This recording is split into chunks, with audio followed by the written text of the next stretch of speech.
నమస్కారం, వార్తలకు స్వాగతం. ముందుగా ముఖ్యాంశాలు. Swachhandhra corporation chairman Komareddy Pattabhiram media సమావేశం, పలు అంశాలపై వివరణ.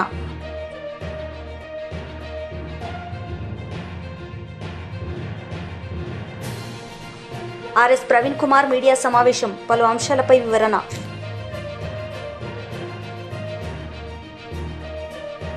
Swachhandhra corporation chairman Komareddy Pattabhiram media సమావేశం నిర్వహించారు. ఈ సందర్భంగా ఆయన మాట్లాడారు.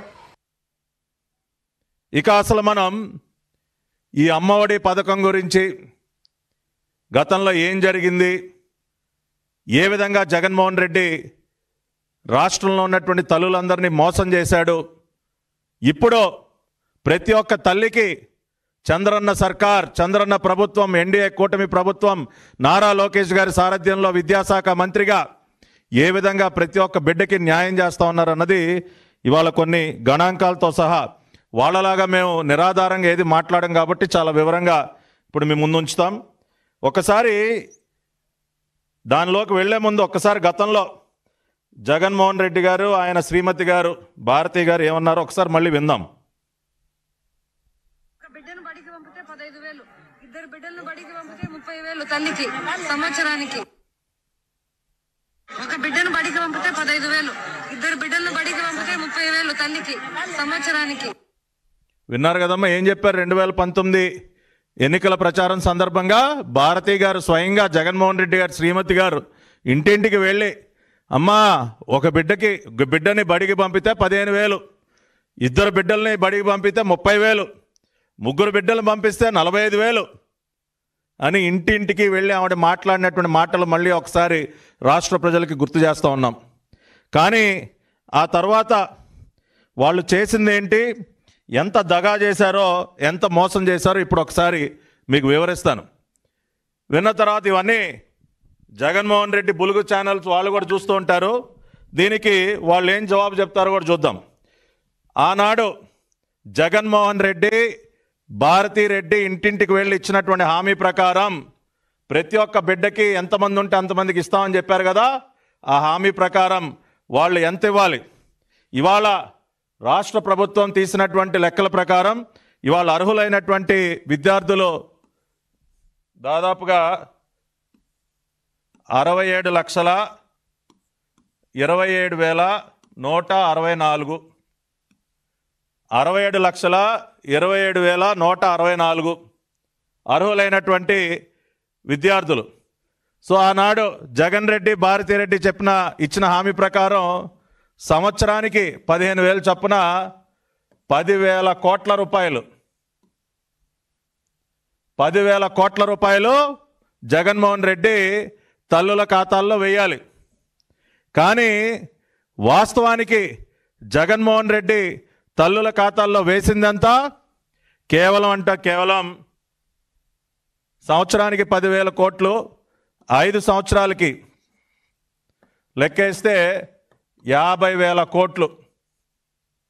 జగన్మోహన్ రెడ్డి ఇచ్చిన మాట ప్రకారం 67,27,164 మంది బిడ్డలకి సంవత్సరానికి 10,000 కోట్ల చొప్పున 5 సంవత్సరాలకి 50,000 కోట్ల రూపాయలు తల్లుల ఖాతాల్లో ఆనాడు జగన్మోహన్ రెడ్డి జమ చేయాల్సి ఉండగా ఆయన గారు ఎంత జమ చేశాడో మనం చూసినట్లయితే ఒక్కసారి 50,000 కోట్లు జగన్మోహన్ రెడ్డి గారు జమ చేయాల్సింది. కానీ ఆయన జమ చేసింది ఎంత? 2020 సంవత్సరంలో 6,394 కోట్లు, 2021 సంవత్సరంలో 6,228 కోట్లు,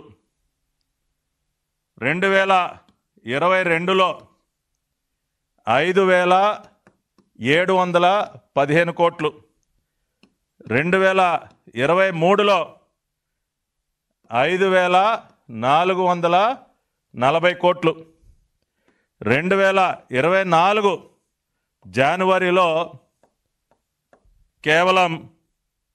మాజీ మంత్రి బుగ్గన రాజేంద్రనాథ్ రెడ్డి మీడియా సమావేశం నిర్వహించారు. ఈ సందర్భంగా ఆయన మాట్లాడారు. అది లేదు, ఎలిజిబిలిటీ లేదు. ఆ రోజు మేము ఎలిజిబిలిటీ గురించి చెప్పినప్పుడు మమ్మల్ని అన్ని తప్పులు పడితే మళ్ళా మీరు తప్పు అని అన్నప్పుడు ఆ తప్పును సరిదిద్దాల్సిన బాధ్యత మీకుందా, లేదా తప్పును కంటిన్యూ చేసి నువ్వు తప్పు అని చెప్పేది బాధ్యతను? అన్నదాత సుఖీభవ కేంద్రం ఇవ్వబోతుంది. ఇచ్చిన తర్వాత దాంతోపాటు ఒక ఇన్స్టాల్మెంట్. మీరు అన్న మాట ఏమి, కేంద్రం ఇచ్చేది కాకుండా 20,000 రూపాయలు ఇస్తామని అన్నారు. ఈరోజు చిన్నగా మార్చేస్తున్నారు. అప్పుడే అది కూడా అయిపోయింది అని అంటున్నారు. దీపం ఒక సిలిండర్ ఇస్త్రీ అయిపోయింది అని అంటారు. ఆడబిడ్డ నిధి ప్రతి మహిళకు 1,500 రూపాయలు. ఇప్పుడు ఏదో పీ 4 పీస్ అంటున్నారు. మళ్ళీ ఏందో ఈ పీ ఏందో 4 పీస్ ఏందో, ఒకరు వచ్చేది ఏందో, వాళ్ళు ఇంకొకరికి డబ్బులు ఇచ్చేది ఏందో, ఈ సబ్జెక్టే మాకు అర్థం కావడం లేదు. మహిళలకు ఉచిత బస్సు ఆగస్టు 15th అంటున్నారు. పోయిన 15th అయిపోయి, ఈ 15th అయిపోయి వస్తుంది, దగ్గరకు వచ్చింది. 15 కోట్ల ఆంధ్రులకు భవిష్యత్తు గ్యారంటీ చూడండి ఈ ప్యాంప్లెట్లు కూడా. అంటే 18 ఏళ్ళు నిండిన స్త్రీకి ఆడబిడ్డ కింద నెలకు 1,500. ఇప్పుడే నేను చెప్పినది తల్లికి. ఇవన్నీ ఏమి దీనికి అంత పేరేం పెట్టినారంటే, ఏది ఆడబిడ్డ నిధి, తల్లికి వందనం, దీపం, ఉచిత బస్సు ప్రయాణం కలిసి మహాశక్తి పేర్లు మాత్రం బ్రహ్మాండంగా ఉంటాయి. సినీ ఫీల్డ్ బేసిస్ ఈ పార్టీకి ఫౌండేషన్ సినీ ఫీల్డ్ కాబట్టి బ్రహ్మాండంగా ఉంటుంది అనమాట. మా పార్టీకి ఫౌండేషను ఏదో ఒక పిల్లర్స్ ఏమంటే రాజశేఖర రెడ్డి గారి ఆశయాలు, ఒక పద్ధతి, ఒక రైతులు, వ్యవసాయదారులు, పాపము బీసీ ఎస్సీ మైనారిటీలు, వ్యవసాయదారులు. ఇది మాకు ఫౌండేషన్ అయితే ఇక్కడ ఫిలిం ఫీల్డ్ ఫౌండేషన్ అనమాట. ఏం చేద్దాం? అన్నదాత సుఖీభవ 20,000 రూపాయలు. యువగళం, బీసీలకు రక్షణ చట్టం. ఏం దీంట్లో ఒక్కటన్నా కనీసం నిజం చెప్పాలంటే ఎంతమందికి ఇవ్వాల్సి వస్తుందండి? మీరు 18 ఏళ్ళు నిండిన ప్రతి మహిళ కంటే ఇంచుమించు 2,07,00,000 మంది మహిళలకు ఇవ్వాలి. ఇప్పటికి 2,07,00,000 మంది మహిళలకు ఒక్కరికన్నా అందిందా? మీరు పీ అంటున్నారు. 2,07,00,000 మందికి పీపీపీ కింద మీ థియరీ ప్రకారం ఒక వ్యక్తి ఇంకో వ్యక్తిని చూసుకుంటారు. ఏందో ఈ సబ్జెక్టే మాకు అర్థం కాలేదు. చూసుకునేది ఏందో, ఇచ్చేది ఏందో. అంటే ఇప్పుడు 2,07,00,000 మంది 2,07,00,000 మందికి డబ్బులు ఇవ్వాలా? ఎందుకు ఇవ్వాలా? ఎందుకు ఇస్తారు? అదేమన్నా ఉద్యోగమా? దీపం 1,54,47,000 మందికి. నాకు తెలిసి పోయినసారి సింగిల్ సిలిండర్ కూడా సగం మందికి వచ్చినట్లుంది అంతే. తల్లికి వందనం 83 లక్షల మందికి ఇవ్వాలా? అదేదో కుదిచ్చేసి 60 లక్షల చిల్లర అని అంటున్నారు. మళ్ళీ ఇంతవరకు ఇంకా అందలేదు పూర్తిగా అందరికీ. కుదిచ్చినారు. కుదిచ్చేది కాక ఏం చేసినారు? మళ్ళా 13,000. ఎన్ని తప్పులు పడతారండి మమ్మల్ని? 13,000 2,000 ఎందుకు పెట్టినాం మేము? జగన్మోహన్ రెడ్డి గారు ఏమన్నారు? 1,000 రూపాయలు బళ్ళన్నీ కూడా మనము నాడు నేడు కింద బాగా చక్కగా కట్టడం జరిగింది కాబట్టి మెయింటెనెన్స్, ఆ టాయిలెట్స్ కానీ బాత్రూమ్లు కానీ మెయింటెనెన్స్ కోసము, వాచ్మ్యాన్ జీతాల కోసం అంటే ఎన్ని తప్పులు పడతారు. ఇప్పుడు మీరేం చేస్తున్నారండి? మీరు 13 15 ఇస్తుండేది 13 కదా. అంటే ఇప్పుడు ఆ మంత్రి ఉన్నాడు చూడండి, పాపులర్ మంత్రి. ఇప్పుడు ఏం చెప్పాలంటే పోయి నీకు 13 నీకు 13 నీకు 13, ఒకరికి 18, ఇప్పుడు నీకు లేదు నీకు లేనే లేదు అన్నలా. అంతే కదా. ఇప్పుడు ఇంకా 83 నుంచి 67 కుదిచ్చినారంటే నీకు 13 నీకు లేదు నీకు లేనే లేదు. అది కరెక్ట్ సరిపోతుంది. అన్నదాత ఏది ఎంతమంది? 53,50,000 మంది. అంటే ఒక సంవత్సరం అయితే ఇవన్నీ మిస్ అయినట్లే కదా.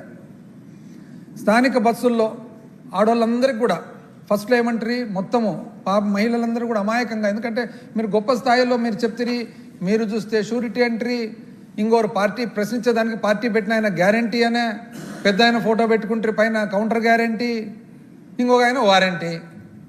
మీరందరూ చెప్పే లోపల ఆడవాళ్ళు ఏమనుకున్నారంటే శ్రీకాకుళంలో బస్సు ఎక్కొచ్చు, ఒకటే టక్ అని చెప్పి తిరుపతికి వెళ్ళిపోవచ్చులే ఫ్రీగా అని అనుకున్నారు. పాపం మీరు చూస్తే చిన్న కుదిస్తున్నారు. ఏమని? జిల్లాలో మాత్రమే కదా మీరు తిరిగేది, బయట మీకేం పని అంట. మీరు చెప్పినది ఏంది? మళ్ళీ పాపం చాలా మంది ఏమనుకున్నారంటే నెల్లూరులో బస్సు ఎక్కి సింహాచలం వెళ్ళిపోవచ్చులే అని అనుకున్నారు. మీరు ఇప్పుడు సింపుల్గా ఏమంటే జిల్లాలో మాత్రమే కదా, నెల్లూరులో మాత్రమే కదా తిరిగేది, మీకేం పని బయటికి అంటే ఏం పని? మళ్ళీ చెప్పాల్సింటారు. ఆ రోజే తాలూకాల్లో తిరగాలన్నా, జిల్లాలో తిరగాలన్నా, మండలంలో తిరగాలన్నా చెప్పాలా. యువగళ్ళం 3,000. పాపం పిల్లోళ్ళందరూ అయితే బ్రహ్మాండంగా 3,000 నెలకు వస్తుందిలే అని అనుకుంటుంది. అంటే ఎంతమంది? 20 లక్షల మంది. ఎక్కడికి పోతుంది ఇదేని? ఆ కన్ఫ్యూజన్ కూడా చూడండి. ఫస్ట్ బడ్జెట్లో అంటే నవంబర్లో ప్రజెంట్ చేసిన బడ్జెట్లో అప్పటి ఆర్థిక శాఖ మంత్రి ఏమంటారంటే, ఆర్ఎస్ ప్రవీణ్ కుమార్ మీడియా సమావేశం నిర్వహించారు. ఈ సందర్భంగా ఆయన మాట్లాడారు. వీటి వల్ల రాష్ట్రానికి జరుగుతున్న అపారమైన నష్టం మీద ఏర్పాటు చేసిన నిజాలను ప్రజలకు వివరించడానికి ఏర్పాటు చేసిన ఈ ప్రత్యేకమైన మీడియా సమావేశానికి వచ్చిన ప్రింట్ మరియు ఎలక్ట్రానిక్ మీడియా మిత్రులందరికీ కూడా హృదయపూర్వక ధన్యవాదాలు చెప్తూ నమస్కారం. జై తెలంగాణ. మిత్రులారా, మొట్టమొదట తెలంగాణ ప్రజలకు నేను ఒక విషయం స్పష్టంగా చెప్పదలుచుకున్నాను. ఒక దొంగ చేతికి ఇంటి తాళాలిచ్చి పోతే ఏ విధంగా నష్టం జరుగుతుందో, యాంటిసిడెంట్స్ వెరిఫై చేయకుండా ఒక క్యాండిడేట్కు ఒక పోలీస్ అధికారి ఉద్యోగంగా ఇస్తే ఎంత నష్టం జరుగుతుందో, ఒక ప్రభుత్వ ఉద్యోగిగా నియమిస్తే ఎంత నష్టం జరుగుతుందో, ఈరోజు 89 కేసులు ఉన్న ఒక నేరస్తుడు, మరి ముఖ్యంగా ఓటుకు నోటు కేసులో రెడ్ హ్యాండెడ్గా కెమెరా ముందు లంచం ఇస్తూ దొరికిన ఒక నేరస్తుడు ఈరోజు తెలంగాణ రాష్ట్రానికి ముఖ్యమంత్రి అయితే రాష్ట్రానికి జరుగుతున్న అపార నష్టం ప్రజలందరూ కూడా గుర్తించాలి. దీనివల్ల ప్రజలకు రావాల్సిన సంపద ఏ విధంగా పట్టపగలే లూటి అవుతుందో ప్రజలు గుర్తించాలి.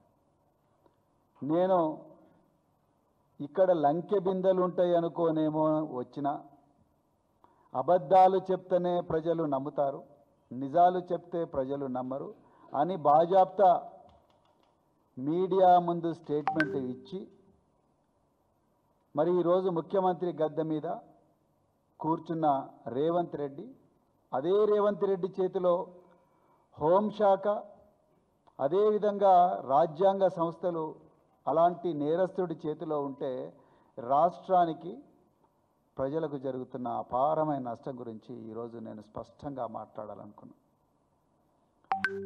మిత్రులారా, ఈరోజు తెలంగాణ రాష్ట్ర ప్రజల గొంతుకగా, వాళ్ళ కన్నీళ్లు తుడిచే ఒక అన్నగా, ఒక తమ్ముడిగా, ఒక తల్లి నుంచి చెల్లెలు దాకా, అన్న నుంచి తమ్ముడి దాకా, ఒక ముసలాయన దగ్గర నుంచి ప్రతి ఒక్కరి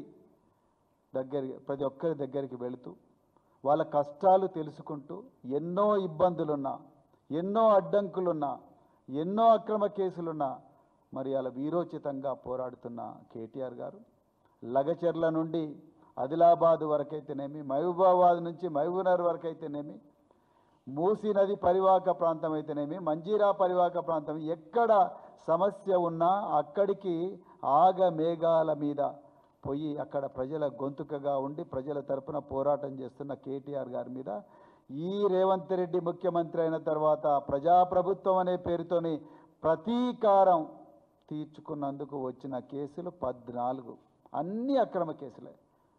కాళేశ్వరంలో మేడిగడ్డ ప్రాజెక్టు కుంగిపోయిందని కాంగ్రెస్ పార్టీ రకరకాల అబద్ధాలను ప్రచారం చేస్తున్న సమయంలో నిజాలు ప్రజలకు తెలపడానికి కోసం మేడిగడ్డ ప్రాజెక్టు దగ్గర పోతే అక్కడ కేసు. రాష్ట్ర గృహ నిర్మాణం మరియు పిఆర్ శాఖ మంత్రి కొలుసు పార్థసారథి మీడియా సమావేశం నిర్వహించారు. ఈ సందర్భంగా ఆయన మాట్లాడారు. ధైర్యాన్ని కలిగించాల్సిన బాధ్యత అన్ని రాజకీయ పార్టీల మీద, రాజకీయ నాయకుల మీద ఉంటుంది. కానీ మీరు పొదిల్లో చేసిన కార్యక్రమం ఏంటో ఒకసారి ఆలోచించేయమని చెప్పేసి మనం చేస్తాను. మీరు 40,000 మందిని రాజు వెడలే రభసకు అన్న విధంగా తీసుకుని వెళ్ళి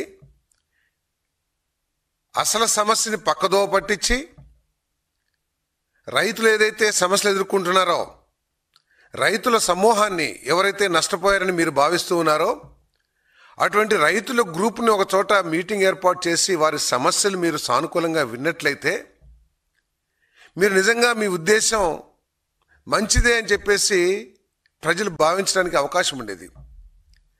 మీరు రైతులు ఎదుర్కొంటున్న సమస్యల్ని పక్కదో పట్టించి మీ బలప్రయోగమో లేకపోతే చుట్టుపక్కల ఉన్న నియోజకవర్గాలన్నిటి నుంచి కూడా కార్యకర్తలు సమీకరించి దాంట్లో ఎటువంటి భాషాజాలం వాడారండి? ఎవడైనా రాని తొక్కి పడేస్తామని అన్నారంటే మీ ర్యాలీ యొక్క ఉద్దేశం, మీ ర్యాలీని ఆర్గనైజ్ చేసిన కార్యకర్తలు కానివ్వండి, నాయకులు కానీ, వారి ఉద్దేశాలు ఏమిటో ఈ రాష్ట్ర ప్రజలందరూ కూడా అర్థం చేసుకోవాలని చెప్పేసి మనం చేస్తా ఉన్నాను. నేను మీ సొంత ఛానల్లో మహిళా సమాజాన్ని కించపరిచే విధంగా అతిహేయమైన పదజాలాన్ని వాడితే మీకు నిరసన తెలియజేయటానికి వచ్చిన మహిళల మీద, శాంతి భద్రతలు కాపాడటానికి మీకు సంరక్షణగా ఉండటానికి వచ్చిన పోలీసుల మీద రాళ్లు రూతూ ఉంటే ఈ ప్రభుత్వం చూస్తూ ఉండాలా అని చెప్పేసి ప్రశ్నిస్తా ఉన్నాను. ప్రజలు చెప్పాలి, ప్రజలు కూడా అర్థం చేసుకోవాలి. బలప్రయోగం పేరుతో, పరామర్శ పేరుతో, ర్యాలీల పేరుతో రాష్ట్రంలో శాంతి భద్రతలకి విఘాతం కలిగిస్తూ ఉంటే ప్రభుత్వం చూస్తూ ఉండాలా? ఒక్కసారి ప్రజలు కూడా అర్థం చేసుకోవాలని చెప్పేసి మనం చేస్తాను. చాలామంది చూసుంటారో లేదో ర్యాలీలో, ఒక్కసారి ఈ విజువల్స్ చూపిస్తాను, ఒకసారి చూడండి. ఏ విధంగా ఆ ప్లే కార్డ్స్, ఏదైనా రైతులకి న్యాయం చేయాలి, రైతులకి గిట్టుబాటు ధరలు ఇవ్వాలి, పొగాకు రైతులను కాపాడుకోవాలి, లేకపోతే కోకో రైతులు కాపాడుకోవాలని ప్లే కార్డ్స్ చూసాం తప్పితే ఎవడైనా రాని తొక్కి పడేస్తామంటే ఇది రైతులను పరామర్శించడానికి చేసిన ర్యాలీయా, లేక విధ్వంసాలు సృష్టి? ప్రజాస్వామ్యంలో అత్యున్నత స్థానం పార్లమెంటు, అసెంబ్లీ. మీరేమో మీ స్వార్థం కోసం రాజ్యాంగ విరుద్ధమైన పదవీకాంక్షతో మీరు అసెంబ్లీకి వచ్చి ప్రజల సమస్యలనేమో ప్రస్తావించరు. ఒకవేళ నిజంగా మీకు రైతుల సమస్యల పట్ల కానివ్వండి, లేక ఏ సమస్య, రాష్ట్రంలో ఉన్న సమస్య పట్ల మీకు చిత్తశుద్ధి ఉంటే అసెంబ్లీలో చర్చించి ప్రభుత్వాన్ని నిలదీసి ప్రభుత్వం నుంచి సమాధానం పొందడానికి ప్రయత్నం చేయాల్సింది ఒక బాధ్యత కలిగిన ప్రతిపక్షం. మీరు ఎప్పుడైతే చర్చిస్తారో, ఎప్పుడైతే ప్రశ్నిస్తారో, ఎప్పుడైతే నిలదీస్తారో స్పష్టంగా ప్రజలందరూ చూస్తారు. దాని పట్ల ప్రభుత్వం యొక్క స్పందన ఏమిటి, ప్రభుత్వం ఎటువంటి చర్యలు తీసుకుంటుందనే దాని మీద ప్రజలందరూ కూడా న్యాయ నిర్ణేతలు, వాళ్ళు ఆలోచిస్తారు. కానీ మీరు అసెంబ్లీకి ఎగ్గొట్టిన దేనికి కారణం? ఈ రాష్ట్రానికి నష్టం జరిగిందనా? రాష్ట్రంలో ఏదైనా వర్గానికి నష్టం జరిగిందనా? కేవలం మీ పదవీకాంక్షతో. మీరు ఇటీవల ఒకసారి అసెంబ్లీకి వచ్చారు, ఉన్న అరగంట కూడా నాకు పదవి ఇమ్మని చెప్పేసి విలువైన సభా సమయాన్ని చేశారు తప్పితే ఎక్కడైనా ఆ రోజు ఉన్న రైతుల సమస్య కానివ్వండి, విద్యార్థుల సమస్య కానివ్వండి, కనీసం ఒక్కసారైనా స్పందించారని చెప్పేసి నేను ప్రశ్నిస్తూ ఉన్నాను నేను. మరి అంతేకాదు, ఈ ప్రభుత్వం ఈ సంవత్సర కాలంలో దేశంలో ఎక్కడా లేని విధంగా, మీరేదో చాలా గొప్పలు చెప్పుకున్నారు, మేము సంక్షేమ కార్యక్రమం మేమే చేశామని చెప్పేసి. మీరు గమ్యం లేని సంక్షేమ కార్యక్రమాలు చేశారేమో కానీ మేము గమ్యం, లక్ష్యం, ఒక భవిష్యత్తుకి ఫౌండేషన్ లాంటి కార్యక్రమాలని మేము చేస్తూ ఉన్నాం. ఈరోజు దాదాపు 30 బీఆర్ఎస్ లీడర్ మీడియా సమావేశం నిర్వహించారు. ఈ సందర్భంగా ఆయన మాట్లాడారు. 42% మంత్రి పదవులు ఏమైనా అడ్డం అడిగిందా? ఏం జరిగింది? బీసీ సప్లాలకు చెడ్డ పద్ధతి తీసుకొస్తున్నారు. ఎక్కడి నుంచి చెడ్డ పద్ధత? అసెంబ్లీ ఏమైనా అడ్డుకున్నారా? క్యాబినెట్ ఎవరైనా అడ్డుకున్నారా? ఎవరు అడ్డుకున్నారు? ప్రతి మండలంలో బ్రహ్మాండ గురుకులాలు ఏర్పాటు చేస్తామన్నారు. ఎంబీసీ కులాలకు మంత్రి చేశాక అని చెప్పారు. మరి ఎంబీసీ కులాలకు మంత్రి లేదు, ఎంబీసీ కులాలకు మంత్రిత్వ శాఖ లేదు. కేవలం 3 మంత్రి పదవులు ఇచ్చి, అది కూడా అదే ఇచ్చినట్లు ఇచ్చి మొత్తం అమలు చేసినాం అన్నట్లు మీరు ఎలక్షన్లో ఏం ముఖం పెట్టుకొని పోయి అడుగుతారు? ఏం ముఖం పెట్టుకొని మీరు ఓట్లు అడుగుతారు? ఇవాళ ఓట్లు దగ్గర వచ్చినాయని చెప్పి రైతు భరోసా రెవైతుంది అని చెప్తున్నారు. పెద్ద దగ ఇది. ఆల్రెడీ 2 టర్న్లు ఎగ్గొట్టి 2 ఎకరాలు 3 ఎకరాల్లో కూడా సగం పడని ఈరోజు వరకు ఉన్నాయి. రుణమాఫీ మొత్తం ఏంటంటే ఏ గ్రామంలో కూడా అయిన దాఖలాలు లేవు. స్వయాన మంత్రులే మీ ఎమ్మెల్యేలే చెప్తున్నారు మా నియోజకవర్గాల్లో 25% కూడా కాలేదు అని. మేము చెప్పుడు కాదు, అది ఉందా? దానికి అర్థం ఉందా? హడావుడి చేసి రైతు బంధు చేసి కన్ఫ్యూజన్ చేసి మళ్ళీ మోసం చేయాలనే ఒక ప్రయత్నం తప్ప ఏం చేశారు చెప్పారు మీరు బీసీలకు? ప్రయత్నం తప్ప ఏం చేశారు చెప్పారు మీరు బీసీలకు? అణచివేత, కేసులు, కుట్రలు, కుతంత్రాలు తప్ప, ఓట్లు కావాలి తప్ప వాళ్ళని మనసులుగా చూసినటువంటి పరిస్థితి ఉందా? నిన్న కాక మొన్న ఆర్టీఏ కమిషనర్లు వేసారు, ఒక్కరైనా ఉన్నారా? ఒక బీసీ దొరకలేదా? ఒక బీసీ మీద దొరకలేదా? ఏ పదవులు వచ్చినా కూడా పనికి మాలిన పదవులు బీసీలకు వేస్తున్నారు. ఇట్లేదో బొక్కవాడేసినా వాడేస్తున్నారు, వాళ్ళతో వీళ్ళతో అర్పిస్తున్నారు. ఖచ్చితంగా 60% రిజర్వేషన్ ఇవ్వాలన్నాం. మీరు అన్న మాట ప్రకారమైన మీరు ప్రయత్నం చేసి విఫలమైతే వేరు. ఒక డెలిగేషన్ మేము ప్రధానమంత్రి దగ్గర తీసుకుపోలేదు, కనీసం ప్రధానమంత్రికి రిప్రజెంటేషన్ ఇవ్వలేదు, అడగలేదు. ఒకవైపు భారతీయ జనతా పార్టీ కూడా మేము బీసీలను ఇచ్చేయండి, మీరు పంపించినామంటే పంపించింది అడగలేదు, చేస్తాయనని నిలదీయలేదు. ఏ ఒక్క పార్లమెంట్ సభ్యుడు కూడా పార్లమెంట్లో మాట్లాడలేదు, ప్రధానమంత్రి ఒక డెలిగేషన్ కలవలేదు. ఇంకెన్ని రోజులు ఈ మోసాలు? చాలా ఉన్నాయి. విద్యలో కానీ, చేతి వృత్తులకు కానీ, సంక్షేమంలో కానీ, నిధులలో కానీ ఏది లేదు.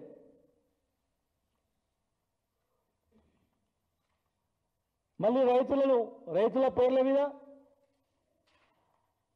రైతు భరోసా పేరు మీద రైతు భరోసా వేసి ఎలక్షన్లో పోయి ఎలక్షన్ల తర్వాత మళ్ళీ ఏం ఎలక్షన్లు కనుక మళ్ళీ ఎలక్షన్ వరకు 0. కానీ పొరపాటున ఇట్లా ఓట్లు వేస్తే కాంగ్రెస్కు అయిపోయి ఇంకా ముందే కేసీఆర్ గారు కూడా చెప్పారు, ఈసారి మీరు అధికారం కోల్పోతే చాలా బాధపడతారు, కష్టాలు వస్తాయి, రైతులకు కష్టాలు వస్తాయి, కరెంటు కష్టాలు, భూస్థాపితం అయిపోతారు.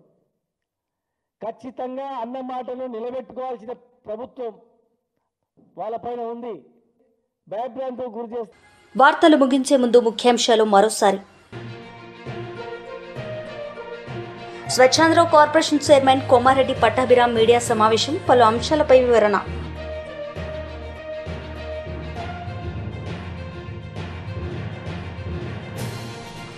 ఆర్ఎస్ ప్రవీణ్ కుమార్ మీడియా సమావేశం, పలు అంశాలపై వివరణ.